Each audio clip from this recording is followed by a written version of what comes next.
নাজমুল হুদা সাদি হাফিজাহুল্লাহ, BA honours, MA Kamil হাদিস, ইমাম ও খতিব, বাইতুল মুআজ্জম কেন্দ্রীয় জামে মসজিদ, পাটগ্রাম, লালমনিরহাট।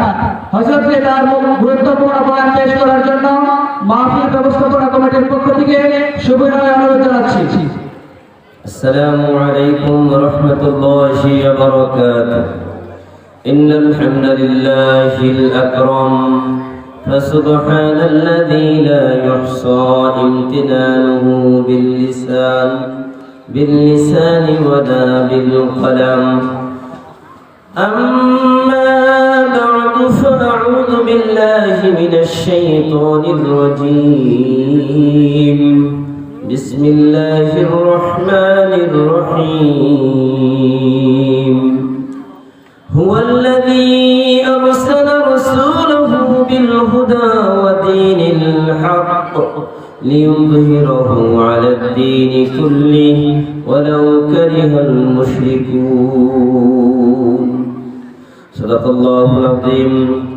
ইসলামী দাওয়া ইনস্টিটিউট কর্তৃক আয়োজিত আজকের এই মহতী সম্মেলনের সম্মানিত সভাপতি, প্রধান অতিথি, প্রধান মেহমান ও আমন্ত্রিত উলামায়ে কেরাম, সর্বপ্রথম সেই মহান রব্বুল আলামিনের দরবারে শুকরিয়া আদায় করি যে মহান রব্বুল আলামিন আমাদেরকে আজকে আজিমুশ শান বিশাল এই তাফসীরুল কুরআন মাহফিলে আসার এবং বসার সুযোগ করে দিয়েছেন। সকলে সেই মহান রব্বুল আলামিনের দরবারে শুকরিয়া আদায় করে বলি আলহামদুলিল্লাহ। বিশ্ব মানবতার মুক্তির দূত, আকায়ে নামদার, তাজদার মদিনা, সরকার দু আলম, রাসূল আকরাম হযরত মুহাম্মদুর রাসূলুল্লাহ সাল্লাল্লাহু আলাইহি ওয়াসাল্লাম। সম্মানিত প্রিয় উপস্থিতি, সময় স্বল্প, এই স্বল্প সময়ে কিছু কথা বলতে চাই। আল্লাহ পাক রব্বুল আলামিন বলেছেন, হুয়াল্লাযী আরসালা রাসূলাহু বিল হুদা ওয়া দীনিল হক। আল্লাহ তাআলা নবী মুহাম্মদুর রাসূলুল্লাহ সাল্লাল্লাহু আলাইহি ওয়াসাল্লামকে তিনি হেদায়েত এবং সত্য দ্বীন, দ্বীনে হক এবং হেদায়েত, এই দুইটি আলোর মশাল দিয়ে দুনিয়াতে পাঠিয়েছেন। হেদায়েত এবং দ্বীনে হক, সত্য দ্বীন, তার মানে কোরআন আল্লাহ তাআলা দিয়ে দুনিয়াতে পাঠিয়েছেন রাসূলকে। আর রাসূলকে বলেছেন আপনাকে পাঠানোর উদ্দেশ্য হচ্ছে লিউযহিরাহু আলাদ দীনি কুল্লি। আপনার কাজ হচ্ছে আপনি হেদায়েত কোরআনের মাধ্যমে আপনি পুরা পৃথিবীর মধ্যে দ্বীনকে বিজয়ী করবেন। এই দ্বীনকে বিজয়ী করার জন্যই আল্লাহ পাক রব্বুল আলামিন নবী মুহাম্মদুর রাসূলুল্লাহ সাল্লাল্লাহু আলাইহি ওয়াসাল্লামকে পাঠিয়েছেন লিউযহিরাহু আলাদ দীনি কুল্লি ওয়ালাউ কারিহাল মুশরিকুন। কিন্তু কাফিররা এটা কখনোই বরদাস্ত করতে পারবে না। আল্লাহর দ্বীনের কথা যখন জমিনের মধ্যে হবে, আল্লাহর কোরআন প্রতিষ্ঠার কথা যখন জমিনের মধ্যে হবে, আল্লাহর দ্বীন কায়েমের কথা যখন জমিনের মধ্যে হবে, তখন কাফের, ইহুদি, মুশরিক এরা এটাকে বরদাস্ত করতে পারবে না। ওই সময় আপনার উপরে নানান নির্যাতন, অত্যাচার, জুলুম হতে পারে। আর যখন জেল, জুলুম, অত্যাচার হবে, মনে রাখতে হবে আল্লাহ পাক রব্বুল আলামিন বলেন, আহাসিবান নাস আন ইউতরাকু আন ইয়াকুলু আমান্না ওয়া হুম লা ইফতানুন। হে মানুষ, তোমরা কি মনে করো যে তোমাদেরকে এমনিতেই ছেড়ে দেওয়া হবে? তোমরা বলবে আমরা ঈমানদার, আর তোমাদেরকে এমনি ছেড়ে দেওয়া হবে? না না, তোমাদের সবাইকে পরীক্ষা করা হবে। আর এই পরীক্ষা দিতে গিয়ে হয়তো বা কাউকে জেলে যাওয়া লাগতে পারে, এই পরীক্ষা দিতে গিয়ে কাউকে মৃত্যুবরণ করা লাগতে পারে, এই পরীক্ষা দিতে গিয়ে হয়তো বা কাউকে বিভিন্ন অন্যায়ের শিকার হওয়া লাগতে পারে। এই পরীক্ষা দিতে গিয়ে অনেক সময় নানান ভাবে নানা হয়রানির শিকার হওয়া লাগতে পারে। এরপরেও আল্লাহ পাক রব্বুল আলামিন যারা এই পরীক্ষায় উত্তীর্ণ হবে তাদের জন্য মহা পুরস্কার রয়েছে। আল্লাহ পাক রব্বুল আলামিন বলেছেন, ওয়া ইন্নাকা লাআলা খুলুকিন আযীম। নবী হে, আপনি সুমহান চরিত্রের উপরে প্রতিষ্ঠিত। খুলুকে আযীম, মহান চরিত্র আল্লাহ তাআলা রাসূলের ব্যাপারে বলেছেন। অপরদিকে আল্লাহ পাক রব্বুল আলামিন তার রাসূল সাল্লাল্লাহু আলাইহি ওয়াসাল্লাম সম্পর্কে বলেছেন যে আল্লাহ পাক রব্বুল আলামিন বলেন, ওয়ালাকাদ আতাইনাকা সাবআম মিনাল মাসানি ওয়াল কুরআনাল আযীম। যে আমি আপনাকে সাবআ মাসানি, 7 আয়াত তেলাওয়াতকৃত 7টি আয়াত দিয়েছি এবং আল কোরআনুল আযীম এবং কোরআনে আযীম দিয়েছি। তার মানে বর্তমান সময়ে যে সংস্কারের কথা উঠেছে, যেই সংস্কারের কথা বলা হয়েছে, ওই সংস্কার একমাত্র নবী মুহাম্মদুর রাসূলুল্লাহ সাল্লাল্লাহু আলাইহি ওয়াসাল্লামের আদর্শের মাধ্যমে হতে পারে। কারণ যে রাসূলকে আল্লাহ পাক রব্বুল আলামিন বলেছেন খুলুকে আযীম, সুমহান চরিত্রের অধিকারী রাসূল সাল্লাল্লাহু আলাইহি ওয়াসাল্লামের সুমহান চরিত্র এবং আল্লাহ পাক রব্বুল আলামিনের পবিত্র কোরআনুল কারীম দিয়ে যদি সমাজ সংস্কার করা হয়, সমাজ গঠন করা হয়, তাহলে একমাত্র এই সমাজে শান্তির সমাজ হিসেবে প্রতিষ্ঠিত হবে। আর যদি আল্লাহর রাসূলের চরিত্রের বাহিরে, কোরআনের আদর্শের বাহিরে যত তন্ত্র মন্ত্র আছে, এগুলো দিয়ে যদি সমাজ সংস্কার করা হয়, আল্লাহর কসম করে বলি কিয়ামত হয়ে যাবে, তারপরেও সমাজে শান্তি কায়েম হবে না। ঠিক কিনা ভাইরা আমার? এজন্য সমাজে যদি শান্তি আমরা চাই, সমাজে যদি আমরা শান্তি চাই, তাহলে কোরআন দিয়ে সমাজকে সংস্কার করতে হবে। আর কোরআন দিয়ে যখন সমাজ সংস্কার হবে, এর উত্তম আদর্শের নমুনা হচ্ছে নবী মুহাম্মদুর রাসূলুল্লাহ সাল্লাল্লাহু আলাইহি ওয়াসাল্লাম। আল্লাহ পাক রব্বুল আলামিন বলেন, লাকাদ কানা লাকুম ফি রাসূলিল্লাহি উসওয়াতুন হাসানাহ লিমান কানা ইয়ারজুল্লাহ ওয়াল ইয়াউমাল আখির। ও আমার বান্দারা, নবী মুহাম্মদুর রাসূলুল্লাহ সাল্লাল্লাহু আলাইহি ওয়াসাল্লাম হচ্ছে তোমাদের জন্য উত্তম আদর্শ নমুনা। তিনি কোন ক্ষেত্রে আদর্শ নমুনা? একজন মানুষের জন্ম থেকে নিয়ে মৃত্যু পর্যন্ত যত কাজ রয়েছে, সকল কাজের ক্ষেত্রে তিনি আদর্শ নমুনা। নবী মুহাম্মদুর রাসূলুল্লাহ সাল্লাল্লাহু আলাইহি ওয়াসাল্লাম একজন বাবা হিসেবে সন্তানের জন্য আদর্শ।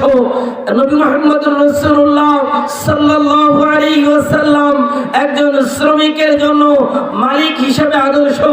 নবী মুহাম্মদুর রাসূলুল্লাহ সাল্লাল্লাহু আলাইহি ওয়াসাল্লাম তিনি ছাত্রের জন্য একজন শিক্ষক হিসেবে আদর্শ। নবী মুহাম্মদুর রাসূলুল্লাহ সাল্লাল্লাহু আলাইহি ওয়াসাল্লাম তিনি স্বামী হিসেবে স্ত্রীর জন্য আদর্শ। নবী মুহাম্মদুর রাসূলুল্লাহ সাল্লাল্লাহু আলাইহি ওয়াসাল্লাম তিনি সমাজের নেতার জন্য আদর্শ। নবী মুহাম্মদুর রাসূলুল্লাহ সাল্লাল্লাহু আলাইহি ওয়াসাল্লাম পৃথিবীর যত রাষ্ট্রনায়ক আছে সকলের জন্য আদর্শ। আর নবী মুহাম্মদুর রাসূলুল্লাহ সাল্লাল্লাহু আলাইহি ওয়াসাল্লামের আদর্শে যখন রাষ্ট্র পরিচালিত হবে, ওই রাষ্ট্রে কোনো দুর্নীতি থাকবে না, ওই রাষ্ট্রের মধ্যে কোনো দুর্নীতি থাকবে না, ওই রাষ্ট্রের মধ্যে কোনো চিন্তায় রাহাজানি, চুরি ডাকাতি থাকবে না, ওই রাষ্ট্রের মধ্যে কোনো বেগানা নারী কখনো ধর্ষণের শিকার হবে না। যেই রাষ্ট্র নবী মুহাম্মদুর রাসূলুল্লাহ সাল্লাল্লাহু আলাইহি ওয়াসাল্লামের আদর্শে পরিচালিত হবে, সেই রাষ্ট্র হবে সবথেকে শান্তিপ্রিয় রাষ্ট্র। এজন্য আমরা চাই যেই সংস্কারের কথা উঠেছে, সেই সংস্কার হতে হবে নবী মুহাম্মদুর রাসূলুল্লাহ সাল্লাল্লাহু আলাইহি ওয়াসাল্লামের আদর্শের ভিত্তিতে। নবী মুহাম্মদুর রাসূলুল্লাহ সাল্লাল্লাহু আলাইহি ওয়াসাল্লামের আদর্শের ভিত্তিতে এবং পবিত্র কোরআনুল কারীমের আদর্শের আলোকে সমাজ সংস্কার করতে হবে। কারণ 90% মুসলমানের দেশ। এই দেশে মুসলমানদেরকে পাশ কাটিয়ে কোন নাস্তিক আর মুরতাদের এজেন্ডা বাস্তবায়নের জন্য যদি সমাজ সংস্কারের নামে সেখানে কোন নাস্তিকবাদ আর মুরতাদের কোন এজেন্ডা যদি আইন সেখানে সংযোজন করা হয়, ইনশাআল্লাহ বাংলার জমিনের তাওহীদি জনতা তা রুখে দিতে তারা রাজপথে নেমে আসবে। কারণ মনে রাখতে হবে, এই দেশ মুসলমানের দেশ, এই দেশ 92% মুসলমানের দেশ। যদি কেউ কোরআন হাদিস বিরোধী কোন একটা আইন পাশ করার চেষ্টা করে, যদি কোরআন হাদিস বিরোধী কোন আইন পাশ করার চেষ্টা করে, অতীতের স্বৈরাচাররা যেমনি ভাবে তারা তাদের ক্ষমতায় টিকে থাকতে পারে নাই, সামনেও যদি কেউ কোরআন হাদিস বিরোধী কোন আইন পাশ করার অপচেষ্টায় লিপ্ত হয়, তারাও আগামী দিনে এই ক্ষমতার চেয়ারে বসতে পারবে না। ঠিক কিনা? ভাইরা আমার, এজন্য মনে রাখতে হবে যারা সামনে ক্ষমতা আসার জন্য লাফালাফি করছেন, বর্তমান সময়ের সব থেকে আলোচিত বিষয় হচ্ছে ইসকন, হিন্দুত্ববাদী উগ্র সন্ত্রাসী সংগঠন। এই ইসকন পুরা দেশের মধ্যে অশান্তির দাবানল ছড়িয়ে দিয়েছে, পুরা দেশের মধ্যে অশান্তির দাবানল ছড়িয়ে দিয়েছে। এই ইসকন নামক হিন্দুত্ববাদী সংগঠনকে বাংলার জমিন থেকে উৎখাত করতে হবে, উৎখাত করতে হবে। কারণ তারা সাধারণ হিন্দু জনতার নাম দিয়ে সমাজের মধ্যে অশান্তি, অরাজকতা, উশৃঙ্খলা, বিশৃঙ্খলা সৃষ্টির পায়তারা চালাচ্ছে। এরা আসলে কারা? এরা ওই আওয়ামী লীগের বিভিন্ন পেটাত্তা লীগ। এরা মূলত বিভিন্ন নাম দিয়ে দিয়ে সমাজের মধ্যে, দেশের মধ্যে অশান্তি সৃষ্টির পায়তারা করছে। আর এই বাংলাদেশ মুসলিমদের দেশ, আর এই দেশের একজন অ্যাডভোকেট সাইফুল ইসলাম আরিফকে তারা যেভাবে ধরে নিয়ে প্রকাশ্যে ছুরি দিয়ে জবাই করে হত্যা করেছে, মনে রাখতে হবে এই দেশ গুজরাট নয়, এই দেশ বাংলাদেশ। এটা কোনো ভারত নয়, এটা বাংলাদেশ। এটা মায়ানমার নয়, এটা বাংলাদেশ। বাংলাদেশে একজন মুসলিমের রক্ত যদি আর জমিনে পড়ে, তাহলে বাংলাদেশের সকল মুসলিম তাওহীদি জনতা তাদেরকে রুখে দিতে, সমাজের সকল স্তরের সকল তাওহীদি জনতা তাদেরকে রুখে দিতে রাজপথে নেমে আসবেন, ঠিক কিনা? ভাইরা আমার, আমরা দেখছি ইসকন নামক এই সংগঠন সমাজের মধ্যে অশান্তি, অরাজকতার তারা বাষ্প ছড়িয়ে দিয়েছে। এজন্য আমরা বলবো, বর্তমান যারা দায়িত্বে রয়েছে সরকারের, অনতি বিলম্বে ওই খুনিকে গ্রেফতার করে আইনের আওতায় এনে শাস্তি কার্যকর করা হোক। যদি কোনো টালবাহানা করা হয়, সেই খুনিকে ধরতে গিয়ে, তাহলে মনে রাখতে হবে মানুষ কিন্তু বসে থাকবে না। বাংলার মানুষ আর কত রক্ত ঝরালে আপনারা স্বাধীনতা দিবেন? আমরা স্বাধীনতার কথা বলি, কিন্তু আমরা এখনো পরাধীন রয়ে গিয়েছি। আর কত মানুষের রক্ত ঝরবে? আর কত মানুষের রক্ত ঝরলে মানুষ স্বাধীনভাবে বাঁচতে পারবে, স্বাধীনভাবে কথা বলতে পারবে? আমরা চাই আর একজন মানুষের জীবন যেন না যায়, আর একজন মানুষের তাজা প্রাণ যেন রক্ত না ঝরে। যদি আর কোনো তাজা প্রাণ ঝরে যায়, মনে রাখতে হবে সামনের দিন ইনশাআল্লাহ এমন একটা সময় আসবে, যে বিপ্লব এখন চলছে এটা কোনো চূড়ান্ত বিপ্লব নয়, এটা একটা নাম মাত্র বিপ্লব হয়েছে। কিন্তু মুসলমানের চূড়ান্ত বিপ্লব হবে কোরআনী শাসন কায়েমের জন্য। মুসলমান তাদের তাজা রক্ত বেরিয়ে দিয়ে এদেশে কোরআনী আইন বাস্তবায়ন করবে ইনশাআল্লাহ। ভাইরা আমার, আল্লাহ পাক রব্বুল আলামিন আমাদের জন্য পবিত্র কোরআনুল কারীম দিয়েছেন। এই পবিত্র কোরআনুল কারীম এটা মুসলমানের জন্য সংবিধান। আমরা এই পবিত্র কোরআনুল কারীমের সাথে একটু পরিচিত হতে চাই। যদি আমরা কোরআনকে চিনতে চাই কোরআনের ভাষায়, যদি কোরআনকে বলেন কোরআন, তোমার পরিচয়টাকে একটু দাও তো। একজন মানুষের যখন আরেকজন মানুষের সাথে প্রথম পরিচয় হয়, পরিচয় হলে তখন প্রথমে জিজ্ঞাসা করা হয় নাম, যে ভাই আপনার নাম কি? আপনি যদি কোরআনকে বলেন কোরআন তোমার নাম কি, কোরআন কি বলে? কোরআন বলেন ইন্নাহু লাকুরআনুন কারীম। কোরআন বলে তার নাম হচ্ছে কোরআনুল কারীম। কোরআনকে যদি বলেন কোরআন তোমার বাড়ি কোথায়, তুমি কোথায় ছিলে, কোরআন বলে ফি লাউহিম মাহফুজ, আমি লাউহে মাহফুজে ছিলাম। এখন যদি কোরআনকে বলেন কোরআন তুমি লাউহে মাহফুজে ছিলে, তুমি দুনিয়াতে এসেছো, কার পক্ষ থেকে এসেছো? কোরআন বলেন তানজিলুম মির রাব্বিল আলামিন। কোরআন বলেন আমি মহাপরাক্রমশালী আল্লাহর পক্ষ থেকে জমিনে এসেছি। কোরআনকে যদি বলেন কোরআন আল্লাহর পক্ষ থেকে জমিনে এসেছো, কার কাছে এসেছো? কোরআন বলেন আল্লাযী নুযিলা আলা মুহাম্মাদ ওয়া হুয়াল হাক্কু মির রাব্বিহিম। কোরআন বলে আমি মুহাম্মদুর রাসূলুল্লাহ সাল্লাল্লাহু আলাইহি ওয়াসাল্লামের প্রতি অবতীর্ণ হয়েছি। কোরআনকে যদি বলেন কোরআন, তুমি যে মুহাম্মদুর রাসূলুল্লাহ সাল্লাল্লাহু আলাইহি ওয়াসাল্লামের কাছে এসেছো, তুমি এই যে এসেছো কি নিয়ে এসেছো, তোমার মিশন কি, দুনিয়াতে তুমি কেন এসেছো, তোমার মিশনটা কি? কোরআন বলেন হুয়াল্লাযী বা'আসা ফিল উম্মিয়্যিনা রাসূলাম মিনহুম ইয়াতলু আলাইহিম আয়াতিহি ويعلمهم الكتاب والحكمة ويزكيهم إنك أنت العزيز الحكيم। কোরআন বলে আমি 4টি মিশন নিয়ে দুনিয়াতে আগমন করেছি। প্রথম নাম্বার, কোরআন বলে ইয়াতলু আলাইহিম আয়াতিক, এই পবিত্র কোরআনুল কারীমের তেলাওয়াত করবে। দ্বিতীয় নাম্বার মিশন কি? ওয়ায়ুআল্লিমুহুমুল কিতাব, নবী মুহাম্মদুর রাসূলুল্লাহ সাল্লাল্লাহু আলাইহি ওয়াসাল্লাম এই কিতাব নিজে পড়বেন এবং অন্যকে শিখাবেন। ওয়ায়ুআল্লিমুহুমুল কিতাব ওয়াল হিকমা, এবং মানুষকে হাদিস শিখাবেন। ওয়ায়ুযাক্কিহিম, এবং মানুষের আত্মশুদ্ধি করবেন। এখন একটু খেয়াল করুন, আমি আপনাদেরকে বোঝানোর জন্য সহজ ভাষায় বলতে চাই। কোরআন কোথায় পড়ানো হয় বলেন তো একটু সবাই শুনি। কোথায় পড়ানো হয়? মাদ্রাসায়।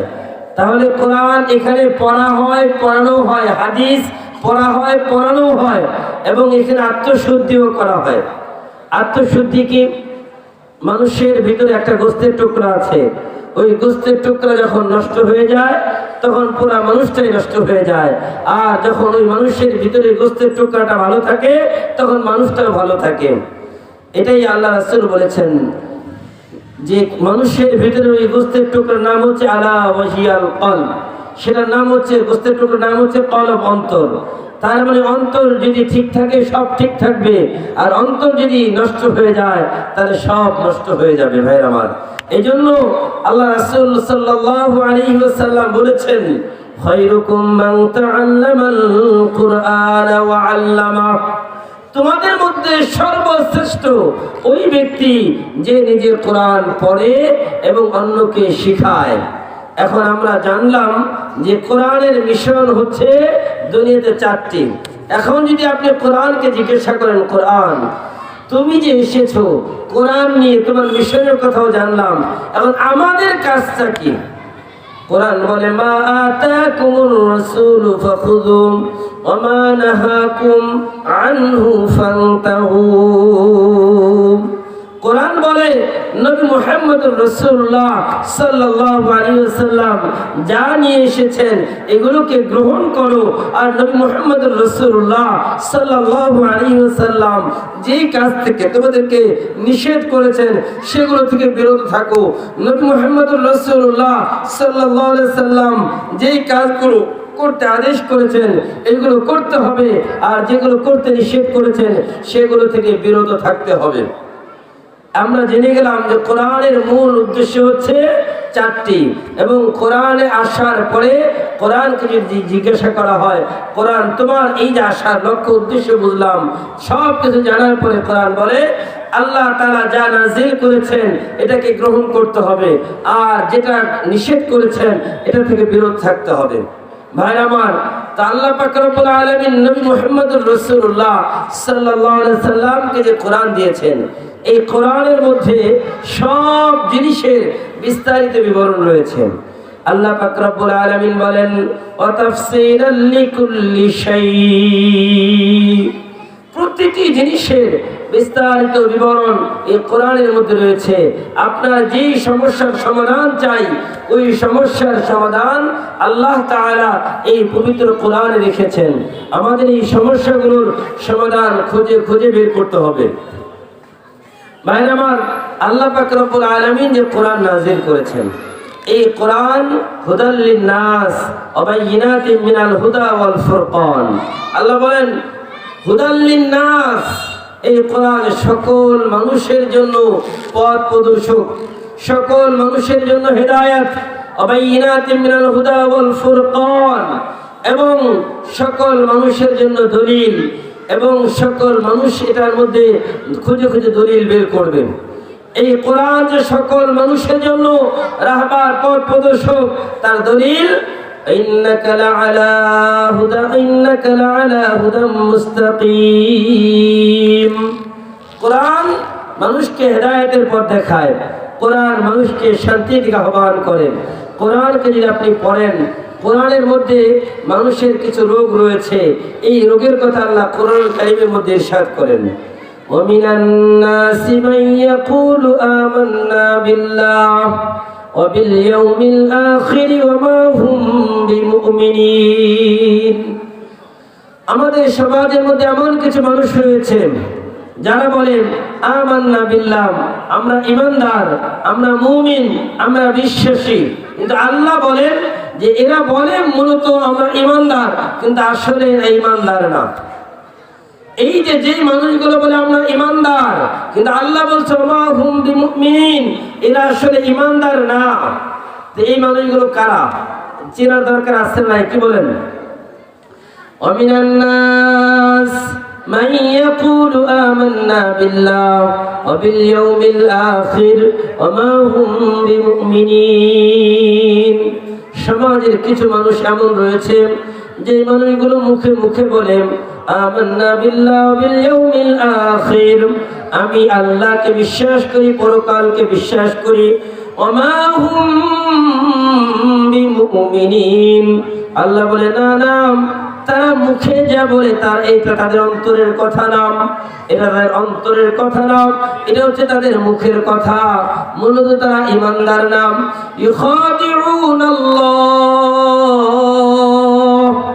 ইউখাদিউনাল্লাহ ওয়াল্লাযীনা আমানু ওয়া মা ইয়াখদাউনা ইল্লা আনফুসাহুম ওয়া মা ইয়াশউরুন। আল্লাহ পাক রব্বুল আলামিন বলেন, ও আমার বান্দারা, ওই মানুষগুলো তারা আল্লাহকে ধোঁকা দিতে চায়, আল্লাহকে ধোঁকা দিতে চায়। ইউখাদিউনাল্লাহ ওয়াল্লাযীনা আমানু, এবং ঈমানদার যারা তাদেরকেও ধোঁকা দিতে চায়। ওয়া মা ইয়াখদাউনা ইল্লা আনফুসাহুম ওয়া মা ইয়াশউরুন। আল্লাহ বলে তারা তো আসলে মূলত আল্লাহকে এবং ঈমানদারদেরকে ধোঁকা দিতে পারে না, মূলত তারা নিজেরাই নিজেদের কাজের কারণে ধোঁকার মধ্যে পড়ে যায়। ফি কুলুবিহিম মারাদ ফাযাদাহুমুল্লাহু মারাদা।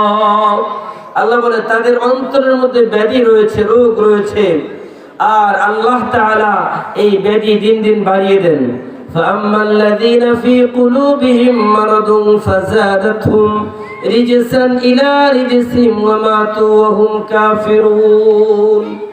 فأما الذين في قلوبهم مرض, যাদের অন্তরের মধ্যে ব্যাধি রয়েছে, যাদের অন্তরের মধ্যে সন্দেহ সংশয়ের রোগ রয়েছে, ফাযাদাহুমুল্লাহ, আল্লাহ এটা বাড়িয়ে দেন।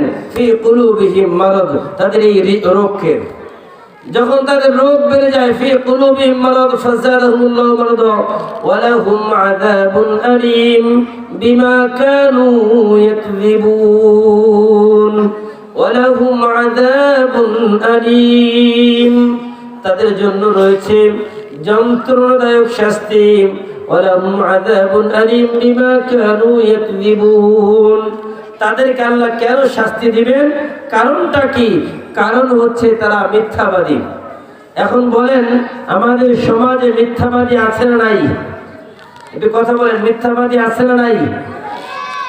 আমাদের সমাজে এরকম অনেক মিথ্যাবাদী আছে। আসিদকু ইউনজি ওয়াল কিযবু ইউহলিক, সত্য মানুষকে মুক্তি দেয় আর মিথ্যা মানুষকে ধ্বংস করে। সত্য মানুষকে মুক্তি দেয় আর মিথ্যা মানুষকে ধ্বংস করে। একজন মানুষ যখন সত্য কথা বলে, সত্য বলতে বলতে একসময় সে সিদ্দিকে পরিণত হয়ে যায়। আবার একটা মানুষ যখন মিথ্যা বলে, মিথ্যা বলতে বলতে সে কাযযাবে পরিণত হয়ে যায়। বলেন নাউযুবিল্লাহ। ভাইরা আমার, এজন্য মনে রাখতে হবে যে ফাযালাহুমুল্লাহু মারাদা ওয়া লাহুম আযাবুন আলীম বিমা কানু ইয়াকযিবুন। وإذا قيل لهم لا تفسدوا في الأرض যখন ওই মানুষগুলোকে বলা হয় তোমরা জমিনের মধ্যে সন্ত্রাসী করো না, জমিনের মধ্যে হাঙ্গামা সৃষ্টি করো না, জমিনের মধ্যে অশান্তি সৃষ্টি করো না, তখন তারা কি বলে?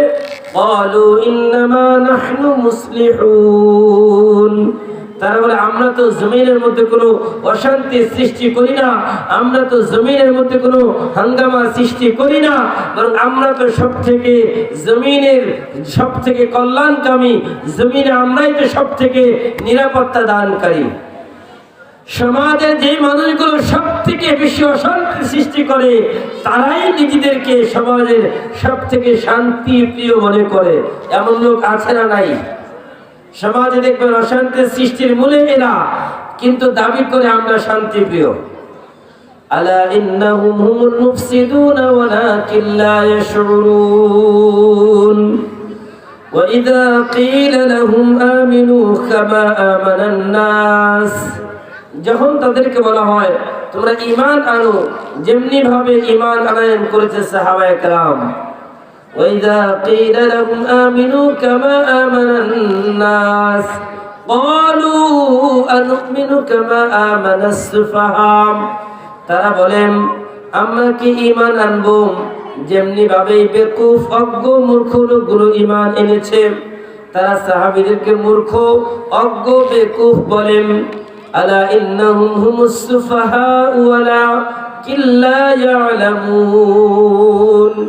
আলা ইন্নাহুম হুমুস সুফাহা, আল্লাহ বলে সাবধান সতর্ক হও, মূলত সাহাবায়ে কেরাম মূর্খ বেকুফ নয়, মূলত এই যে যারা বলে এরাই মূলত বেকুফ মূর্খ, আর এরা নিজেরা জানেই না যে এরা মূর্খ। আলা ইন্নাহুম হুমুস সুফাহা ওয়ালাকিন লা ইয়ালামুন ওয়া ইযা লাকুল্লাযীনা আমানু ক্বালু আমান্না وإذا لقوا الذين آمنوا قالوا آمنا, যখন তারা মিলিত হয় ঈমানদারদের সাথে তারা বলে আমরা ঈমানদার।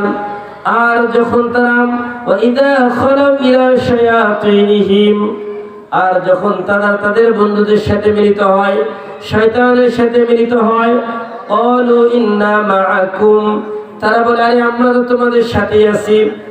এখন আমাদের সমাজে দেখবেন কিছু মানুষ আগে শয়তানের দলে ছিল, এখন আবার দেখবে ইসলামী দলে আছে। এমন লোক আছে না নাই? গত কিছুদিন আগে দেখবেন তারা ছিল একটা দলের মধ্যে, এখন আবার দল পাল্টিয়ে আরেক দলের মধ্যে ঢুকে গেছে। এমন লোক আছে না নাই? এই এলাকায় আছে না নাই? কিছুদিন আগে ছিল এক দল, এখন আবার আরেক দল পাল্টাইছে। আল্লাহ বলে ক্বালু ইন্না মাআকুম ইন্নামা নাহনু মুস্তাহজিউন, এরা হচ্ছে যেখানে যা সেখানে তা, যেখানে যা লাগে সেখানে তাই দেয়, যেখানে যা লাগে সেখানে তাই দেয়, যেখানে মন চায় যেখানে থাকবো এখানে থাকে। তাদের কোনো ঈমান নাই। এই লোকগুলো কারা? এরা হচ্ছে মুনাফিক। এরা কারা বলেন? মুনাফিক। এই মুনাফিক মার্কা মুসলমান আমাদের সমাজে আছে না নাই? মুনাফিকের আলামত কি? আল্লাহ রাসূল সাল্লাল্লাহু আলাইহি ওয়াসাল্লাম বলেন আয়াতুল মুনাফিকি সালাস, ইযা হাদাসা কাযাবা ওয়া ইযা ওয়া'আদা আখলাফা ওয়া ইযা তুমিনা খানা। আল্লাহ রাসূল সাল্লাল্লাহু আলাইহি ওয়াসাল্লাম বলেন মুনাফিকের আলামত হচ্ছে তিনটি। যখন সে কথা বলে কথায় কথায় মিথ্যা কথা বলে, যখন সে ওয়াদা করে ওয়াদা ভঙ্গ করে, যখন তার কাছে কোনো কিছু আমানত রাখা হয় সে তখন আমানতের খিয়ানত করে, ওয়াইদা খাসামা ফাজারা, যখন সে কারোর সাথে ঝগড়া বিবাদে লিপ্ত হয় তখন সে তাকে গালি দিতে থাকে। আল্লাহ রাসূল সাল্লাল্লাহু আলাইহি ওয়াসাল্লাম বলেন যদি কারোর মধ্যে এই চারটি বদগুণ একসাথে পাওয়া যায় কানা মুনাফিকান খালিসান, তাহলে ওই লোকটি নির্ভেজাল খাঁটি মুনাফিক। আমাদের সমাজে এইরকম নির্ভেজাল খাঁটি মুনাফিক আছে না নাই? মনে হয় না আছে নাকি ভাই আমার? এই জন্য আমাদের নাম যেন মুনাফিকের খাতায় না উঠে যায়, এই চেষ্টা করতে হবে। কারণ সাহাবায়ে কেরাম এটাকে অনেক বড় মনে করতেন। সূরা তাওবার মধ্যে আল্লাহ বলেন, আল মুনাফিকুনা ওয়াল মুনাফিকাত বা'দুহুম আউলিয়াউ বা'দ يأمرون بالمنكر وينهون عن المعروف ويقبضون أيديهم نسوا الله فنسيهم إن المنافقين هم الفاسقون আল্লাহ বলেন আল মুনাফিকুন আল মুনাফিকাত, একজন মুনাফিক আরেকজন মুনাফিকের বন্ধু, একজন মুনাফিক আরেকজন মুনাফিকের বন্ধু, একজন ধোঁকাবাজ আরেকজন ধোঁকাবাজের বন্ধু, একজন চরিত্রহীন আরেকজন চরিত্রহীন মানুষের বন্ধু, একজন চোর আরেকজন চোরের বন্ধু, একজন লম্পট আরেকজন লম্পটের বন্ধু। সুতরাং যে যে প্রকারের সে সেই প্রকারের বন্ধু খুঁজে নেয়। আল্লাহ বলে আল মুনাফিকুন ওয়াল মুনাফিকাত বা'দুহুম আউলিয়াউ বা'দ। আল্লাহ বলেন যে মুনাফিক নারী পুরুষ তারা একে অপরের বন্ধু। ইয়ামুরুনা বিল মুনকার, তারা কি করে? তারা মানুষকে খারাপ কাজের কথা বলে, তারা মানুষকে অন্যায়মূলক কাজের কথা বলে। ইয়ামুরুনা বিল মুনকার ওয়া ইয়ানহাউনা আনিল মা'রুফ, এবং মানুষকে ভালো কাজে বাধা দেয়, মানুষকে ভালো কাজে বাধা দেয় আর অন্যায় কাজে তারা সাহায্য সহযোগিতা করে। ইয়ামুরুনা বিল মুনকার ওয়া ইয়ানহাউনা আনিল মা'রুফ ওয়া ইয়াকবিদুনা আইদিয়াহুম, এবং তারা তাদের হাতকে গুটিয়ে নেয়। তার মানে তারা দান সদকা খয়রাত এগুলো করে না। যারা মুনাফিক তারা দান করতে চায় না, দানের হাত তারা গুটিয়ে নেয়। নাসুল্লাহ ফানাসিয়াহুম, তারা আল্লাহকে ভুলে গিয়েছেন, আল্লাহ তাদেরকে ভুলে যাবেন। ইন্নাল মুনাফিকিনা হুমুল ফাসিকুন, নিশ্চয়ই যারা মুনাফিক তারা সবাই ফাসিক, যারা মুনাফিক তারা সবাই ফাসিক। وعد الله المنافقين والمنافقات والكفار في نار جهنم خالدين فيها। আল্লাহ বলেন যারা মুনাফিক তাদের সাথে আমার ওয়াদা।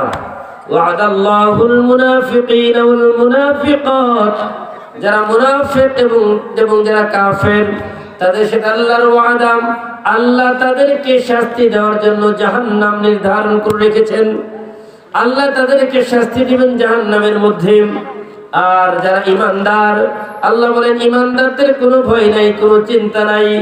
আল্লাহু ওয়ালিয়ুল্লাযীনা আমানু ইউখরিজুহুম মিনায-যুলুমাতি ইলান-নূর والذين كفروا أولياؤهم الطاغوت يخرجونهم من النور إلى الظلمات أولئك أصحاب النار هم فيها خالدون। আল্লাহ বলেন আল্লাহু ওয়ালিয়ুল্লাযীনা আমানু, আল্লাহ ঈমানদারের বন্ধু, আল্লাহ ঈমানদারদের অভিভাবক। আল্লাহু ওয়ালিয়ুল্লাযীনা আমানু ইউখরিজুহুম মিনায-যুলুমাতি ইলান-নূর, আল্লাহ তাআলা ঈমানদারদেরকে অন্ধকার থেকে আলোর দিকে বের করে আনেন। আল্লাহ তাআলা কোরআনের মাধ্যমে ঈমানদার যারা তাদেরকে অন্ধকার থেকে আলোর দিকে বের করে আনেন।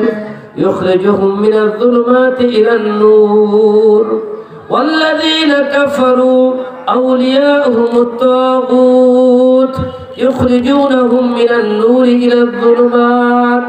আর যারা কাফের, الذين كفروا أولياؤهم الطاغوت, যারা কাফের তাদের অভিভাবক হচ্ছে তাগুত, শয়তান, তাদের অভিভাবক হচ্ছে তাগুত।